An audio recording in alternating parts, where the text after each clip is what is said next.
Centre ఛానల్కు స్వాగతం. మనం నిస్వార్థ ప్రజా సేవకురాలు మేటి నాస్తికోద్యమ నేత అయినటువంటి శ్రీమతి హేమలత లవణం గారి స్వీయ జీవితగాథ మృత్యోర్మ అమృతంగమై నుండి నేరస్తుల సంస్కరణకు సంబంధించి అనేక అంశాలు తెలుసుకుంటున్నాం కదండి. ఈరోజు మరిన్ని అంశాలను చూద్దాం. ఒక మధ్యాహ్న వేళ నాకు ఒక కబురు వచ్చింది. 1976లో వారెంట్ ఉన్న ఇద్దరు యువకులను స్టువర్టుపురం పొలాల్లో పోలీసులు తరిమి కొట్టి పట్టుకున్నారు. నాకు ఆ కబురు రాగానే బాపట్ల బయలుదేరాను. బాపట్ల గవర్నమెంట్ ఆసుపత్రి స్టువర్టుపురం ప్రజలతో నిండిపోయింది. పోలీసులు పట్టుకున్న ఇర్మియా అనే యువకుని శవం పోస్టుమార్టం చేయడానికని అక్కడకు తీసుకువచ్చారు. మరో దొంగను పోలీసులు ఎక్కడ ఉంచారో తెలియడం లేదు.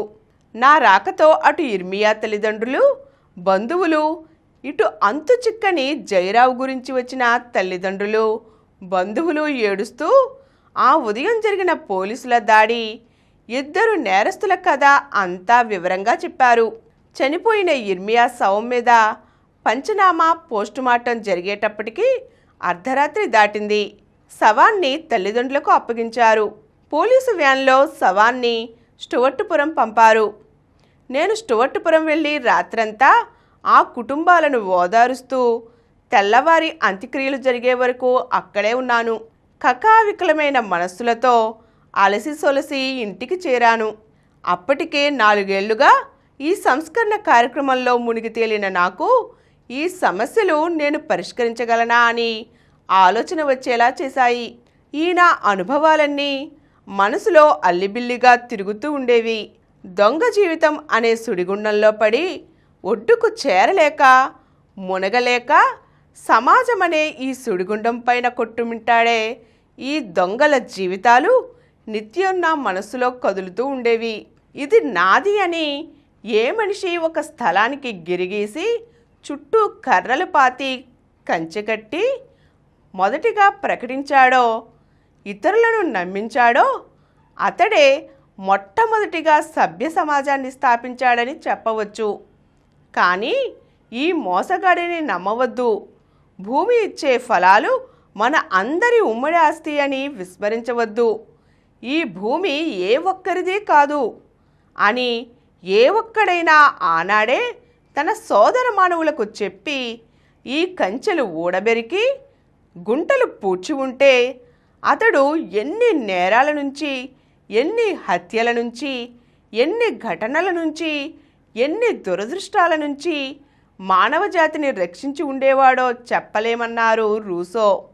జీవన ప్రభాతం నవలలో దొంగలు మనస్సులు శుభ్రపరుచుకొని హృదయాలలో మంచిని పెంచుకొని నేర జీవితానికి స్వస్తి పలుకుతారు. ఆ నవల నేను వ్రాసినదే. సీతానగరం సెటిల్మెంట్లో దొంగల జీవితాలలో ఇది సత్యమై నిలిచింది. స్టువర్టుపురంలో జరుగుతున్న దొంగల సంస్కరణ కార్యక్రమాలను తెలుసుకున్న సీతానగరం వాసులు, కప్పరాల తిప్ప వాసులు మా వద్దకు వచ్చి మమ్ము కూడా మీ మార్పు కార్యక్రమాల్లో చేర్చుకోండి అన్నారు. ఇవన్నీ 1914లో బ్రిటిష్ వారు దొంగల సంస్కరణకు పెట్టిన సెటిల్మెంట్ కాలనీలు.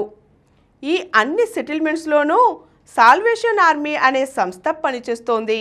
నేరస్తుల సంస్కరణ, పునరావాసం జరుగుతూ ఉన్నా కొంతమందిలో మాత్రం మార్పు రాలేదు. ఆ మార్పు రాని వారే మా వద్దకు వచ్చారు. కారణం ఏమిటంటే క్షయరోగిని జబ్బు ఉన్నప్పుడు దూరంగా ఉంచినా జబ్బు తగ్గిన తర్వాత మనలో కలుపుకుంటాం. అలాగే కుష్ఠరోగిని కూడా. కానీ దొంగతనం అనే జబ్బు ఉన్నప్పుడు, అది లేనప్పుడు కూడా వాడిని ఆ మచ్చ వీడదు. అతడు మాజీ దొంగ అని తెలియగానే వాడిని దూరంగా పెడతారు. ఈ 4 సెటిల్మెంట్స్లోనూ 3 వంతుల జనం గౌరవనీయమైన జీవితం గడుపుతున్నారు. ఈ సెటిల్మెంట్స్ పేరు వినగానే వీళ్ళెవ్వరికీ ఇల్లు అద్దెకు ఇవ్వరు, తమ మధ్యలో ఉండనివ్వరు. ఆ గ్రామాలలో వీధులకు 1, 2, 3 గ్యాంగ్ అనే పేర్లు పెట్టారు. మొట్టమొదటగా మేము చేసినది ఆ పేర్లు మార్చడమే. సీతానగరంలో 50 మంది దొంగలు ఎక్కువగా వేగన్లను లూటీ చేస్తారు. ఏ వేగంలో ఏముందో మీకెలా తెలుసు అని మేము అడగగా మాకు మార్గాలున్నాయి అన్నారు వారు.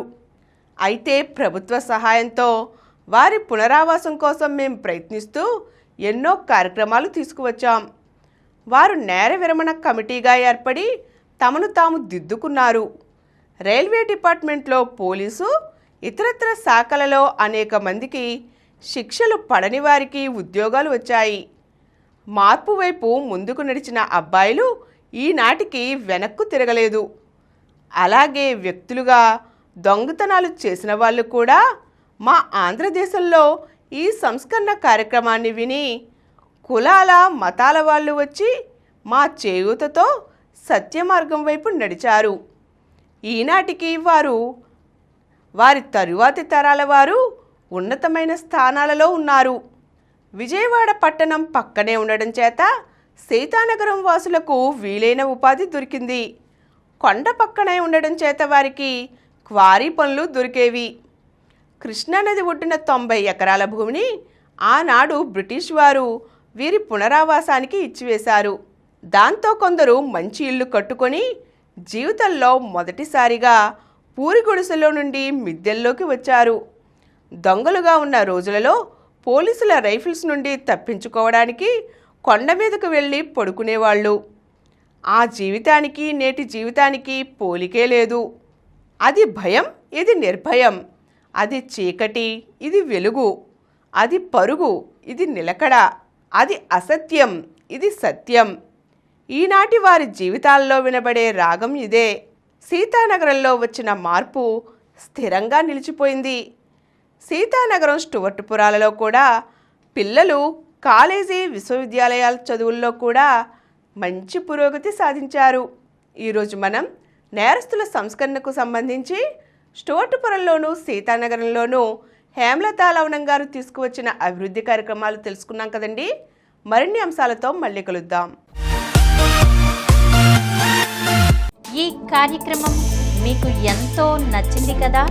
ఇటువంటి మరిన్ని వీడియోల కోసం అనతి కాలంలోనే 20 కోట్లకు పైగా వ్యూస్ సాధించిన సమరం ఛానల్ సమర్పించు యతీష్ సెంటర్ ఛానల్కు సబ్స్క్రైబ్ చేయండి, లైక్ చేయండి, మీ ఫ్రెండ్స్కి షేర్ చేయండి. అలాగే ప్రక్కనున్న గంట సింబల్ని ప్రెస్ చేయడం మర్చిపోకండి.